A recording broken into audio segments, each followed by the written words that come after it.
Welcome once again to Let's Talk Marriage. This is Pastor Larry coming to you this Wednesday afternoon with Let's Talk Marriage. All right, we're going to get right on into our session on today. On today, we're going to be talking about the 3 points of intimacy, or the 3 points of marriage, the three most important parts of a marriage, and one of them being intimacy. The three most important things in a marriage consist of intimacy, as we mentioned, commitment, and communication.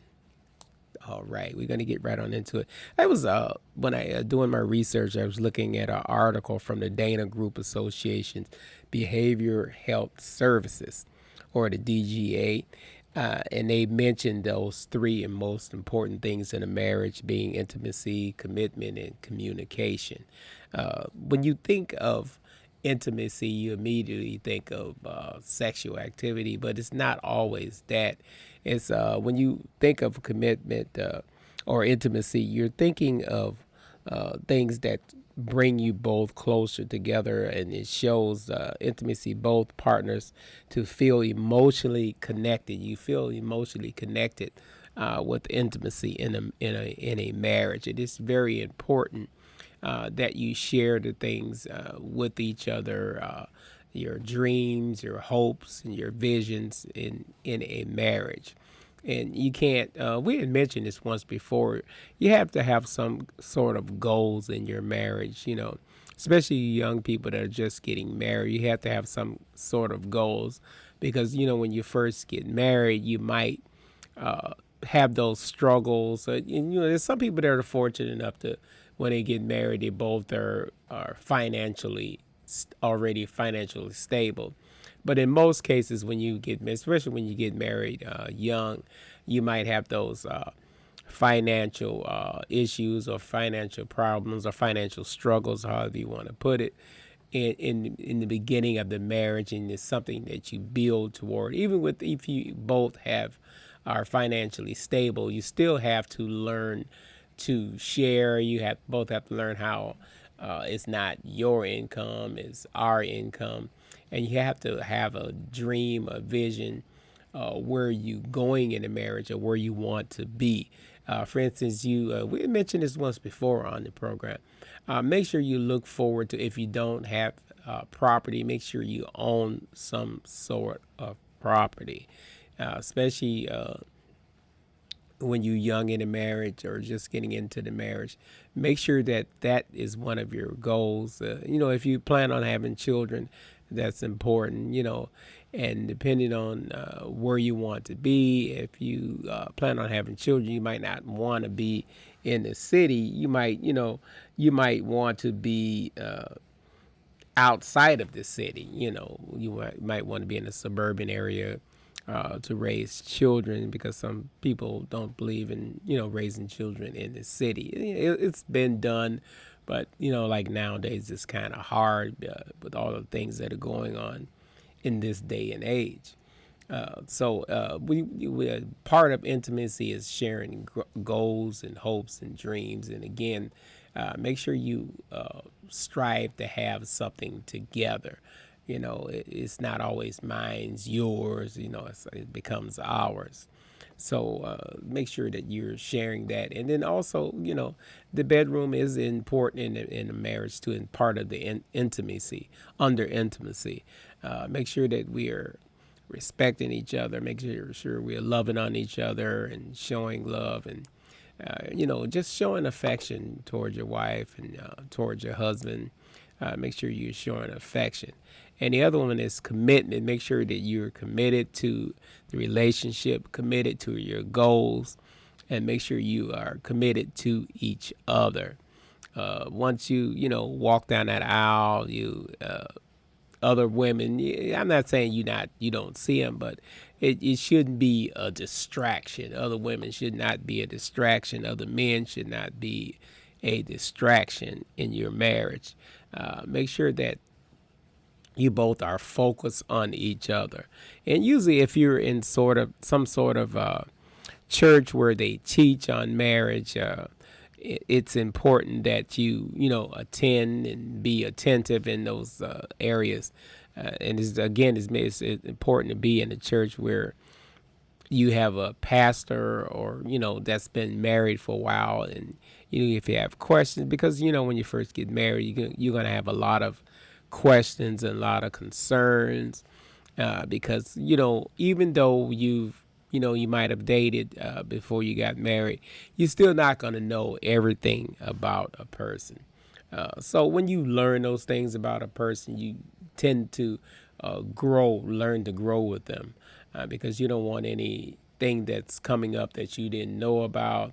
If it comes up, and that's where communication, the third thing, is important. When you communicate with each other, you talk to each other and feel comfortable enough to communicate with each other and have those conversations with each other. And your past should not be a hindrance in your marriage. A lot of us, a lot of times, you walk into a marriage and you still have unsettled issues, or you have issues that has no closure. Make sure you close all doors that's going to be a distraction in your marriage. Old relationships, make sure you should not be holding on to something from another relationship. It's crazy, but people do it sometimes. Billy Bob gave you a bracelet and you married to Eddie Lee or Eddie whoever, and you don't hang on to those things like that. You get rid of you get rid of things like that when you're going into a different marriage. you know and people tend to hold on to things, and especially if they're things of value. You still don't have to hold on to them. Make sure you get rid of those things, because you don't want to carry uh, any bad memories into another relationship, because it hinders a relationship. And when you're communicating, and it also hinders you from communication when you hold on to things from a different marriage, because you don't want to bring those things up, about the other, your significant other, you don't want to bring those things up. You have to learn to let go. And then, if we have children that are involved that were from one relationship and you brought them into another relationship, make sure that you teach your children not to hold, but it's going to be based on you. So you can't hold anything or harbor any ill feelings about someone from your previous marriage, and like the kid's father or something, or the kid's mother or something. You don't want to hold that or have your kids feeling that way. So you have to make sure that you're careful with your wording around your children when you're into another relationship. That's where the communication comes in. You communicate with your kids. Just communicate the good things. You don't have to tell them all. That's one time you don't tell your children all your details. You just tell them the good things. So they'll have a open mind. Because if you start telling them everything, all the bad times and things like that happened in your last relationship, if that was their father, when they come around, they're going to feel some sort of way. So you want to make sure that you have the right attitude when you're going into another relationship. And part of that, we talked about intimacy, commitment, and communication. As always, and actually, communication should be the number one, but they listed in this article. Intimacy is number one, but to me, communication should be number one, because we all need to learn to communicate better, and it's not always easy to communicate. That's why we've talked about this on many occasions in the program. You have to make sure you find the right time to communicate any kind of concerns that you have. And just because you're right, don't mean it's the time to bring it forth. You have to wait for the moment to bring, even if it's the truth. You have to make sure it's the time to bring out the truth, because the truth is not supposed to hurt. The truth is supposed to help. And a lot of people have it in their mind that, oh, the truth hurt. And the truth should not hurt. It's the way we present the truth that can be hurtful. And I'm telling you, the truth can be hurtful. For instance, if you know someone that's not a good looking or an attractive person, if you walked up to them and told them that they're not an attractive person, that it might be the truth in your eyes, but it's still hurtful. So you can't say things like that just because it's on your mind or just because it's the truth. And you have to make sure that we present the truth at the right time, and that's where communication come in. You have to communicate things at the right time, during the right occasion. You don't want to start bringing out the truth when you're in the middle of a heated discussion or some kind of discussion. You don't want to start bringing out the truth then. What you're saying might be the truth, but it's not the time to bring it out. So we have to let go of different things. We're going to be talking more or going more into the one that they listed number one as intimacy. We're going to be talking about that a little more on some of the other programs. We're going to dedicate it to that. How can you grow intimacy in a relationship? We're going to be talking about that. Spend quality time together is one of the things we're going to discuss. Follow through with your actions. If you promise something, make sure that you stick with your promises. Practice being vulnerable with yourself. Apologize first. That's a good one. Apologize first and show your appreciation. I've always talked about that. Make sure, just because you write, be the first one to apologize. Be the first one. There's nothing wrong with that. Apologize first. And always make sure you show someone that you appreciate them, because it's very easy to take someone for granted, especially, if it's something that they do all the time. And when they don't do it, then you expect them to do it. And you're like, oh, they didn't do it. But it might not have been done that time because you didn't show that you appreciated when they did do it. So you have to make sure if there's something positive that they do all the time, even if they do it all the time, make sure you show them that you appreciate it. How can intimacy affect mental health? We're going to talk about that in a later date in the program as well. Here are the other things that are in under commitment. What do you do when your partner won't commit? Oh, that is a very, very important question. What do you do?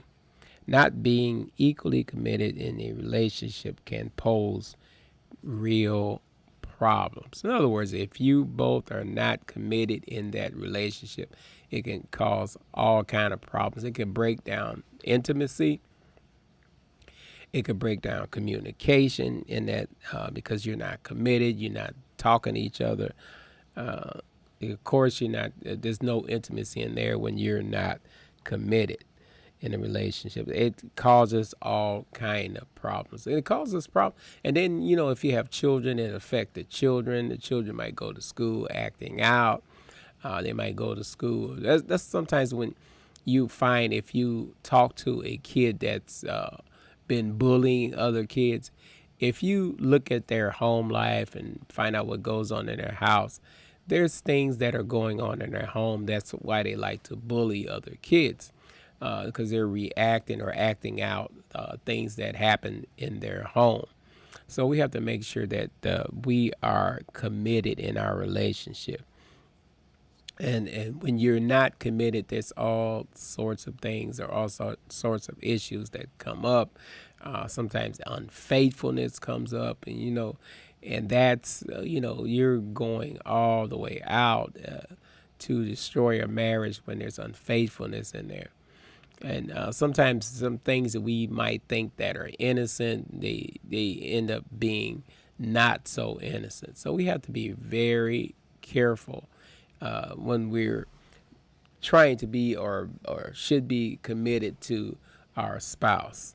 That's a very important problem in some marriages. There's no commitment.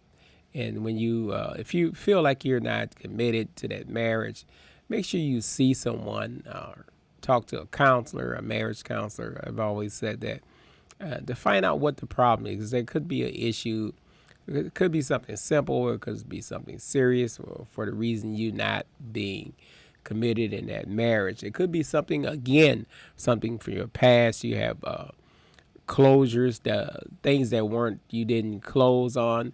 That's why you're not committed in a marriage. There's no, because when you are not committed in a marriage, there's no trust. And when there's no trust, that you have a really serious problem. So make sure that we are committed in our marriages. And when you are not committed, there's no goals. You don't set any goals with each other. You don't have any dreams. You don't have any visions in there. And without a vision, your marriage is going to perish. So you have to have some kind of goals and stuff, and that's all comes under commitment. And when you're committed in a marriage, there's nothing that the wife you won't do for your spouse. Let's just put it away. It's nothing you won't do for your family. Because when you're not committed in that marriage, a lot of times it rolls off on the kids. You're not committed to the kids. You're not focused on the children. Your focus is outside of the home. And when you're not committed to the marriage, and your kids don't get your attention, and of course your spouse don't get any attention, and your children really suffer from that. And again, that's why a lot of times you have kids that'll go to school and act out because they're not. There's no commitment in the home, so they're not committed in school, and it rolls over in life. They're not committed with their friends. So make sure that we have commitment in our marriages. And we're going to be talking about go more in depth into these subjects. Let me pull this back up again. Find out here. Here it is. What else? Couples therapy can offer a safe place to do this together. You can learn how to better meet each other's needs. You or your spouse can also benefit from individual therapy to better understand and address factors that may be preventing commitment. Again, that's what I have been saying all along. Make sure that you are seeking some sort of counseling. And people of color, they they have a sense of, I don't want to see nobody, I ain't crazy. It does not mean that you're crazy. It just simply means that you need a third person to listen. Because if there's no commitment, there's no communication. And when there's no communication with two people, you need another person, a neutral person, to listen to both sides and bring out what the issues are. So that's where having that commitment comes in, and that's where the counseling comes in. Oh, let me stop this. And that's where the counseling comes in. So we're going to be talking a little more about going into more of that. You can be stressed out. It leads to stress. You're not sleeping well because you feel undesired and, things like that. And that's under intimacy. So we're going to be going touching more into these subjects here on Let's Talk Marriage. This is Pastor Larry. We're going to be signing off for today and hope you have a wonderful day until we meet again. This is Pastor Larry saying, God bless you. All right.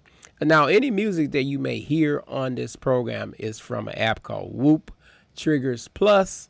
It's a wonderful app for any churches or organizations that need music but can't afford musicians. You can use this app, and it's a Bluetooth app that you can use with Bluetooth speakers and for a congregation, and it's wonderful.